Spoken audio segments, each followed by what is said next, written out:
Loué soit Jésus-Christ, sa paix soit avec vous.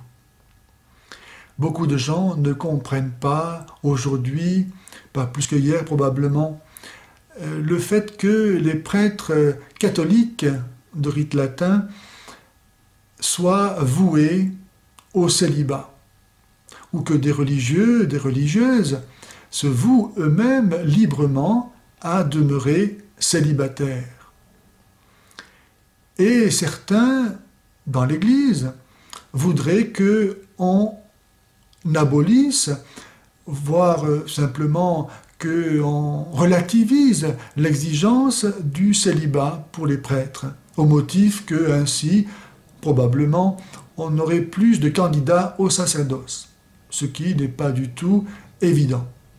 Mais en tout cas, le célibat est en lui-même la manifestation dans l'humanité de ce que nous devons vivre au ciel. Jésus nous a appris qu'au ciel, on ne se marierait plus, mais qu'on vivrait comme des anges. Et en effet, ici-bas sur terre, ayant été créés soit homme, soit femme, le mari et la femme cherchent l'un dans l'autre la part d'humanité qu'ils n'ont pas, afin qu'ensemble, vivant l'unité, ils atteignent à la plénitude et donc à la joie et au bonheur. Mais au ciel, où nous aurons été, par la grâce de Dieu, divinisés, où nous vivrons de la vie même de Dieu, devenus fils de Dieu par notre baptême et notre communion au Christ, Dieu fait homme pour que les hommes deviennent Dieu, eh bien au ciel, où nous vivrons de la vie de Dieu, nous n'aurons plus besoin de chercher dans un autre être ce qui nous manquerait pour atteindre à la plénitude. Nous serons déjà devenus Dieu par grâce. Et de même, au ciel, nous n'aurons plus le devoir de perpétuer l'espèce, comme nous le faisons ici par la procréation. Donc, le célibat des prêtres est la manifestation sur la terre de cette vie du ciel. Et c'est pourquoi il est si précieux. L'Église est d'origine surnaturelle. Elle n'est pas une invention humaine, naturelle. On ne devient pas prêtre de père en fils, comme on peut le devenir lorsqu'on est imam ou pasteur. On est prêtre appelé par l'Esprit de Dieu.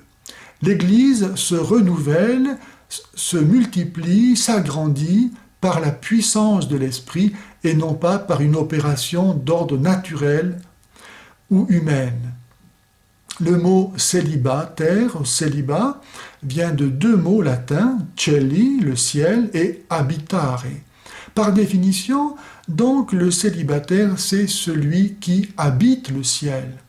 Et moi-même, par mon célibat, eh bien, j'annonce ce Dieu qui est amour, auquel je crois, en montrant que si je suis heureux, alors que naturellement ce n'est pas possible pour un homme d'être heureux sans recevoir l'amour d'une femme ici-bas, car Dieu nous a fait comme cela, si donc je suis heureux sans vivre une relation amoureuse, c'est que je reçois mon bonheur de quelqu'un d'autre.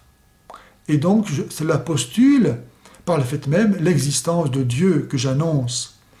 Et non seulement mon célibat annonce l'existence et l'amour de Dieu, mais aussi il est une anticipation, un gage, une preuve de ce royaume des cieux que je prêche et auquel j'appelle tous les hommes à entrer par l'amour du Christ.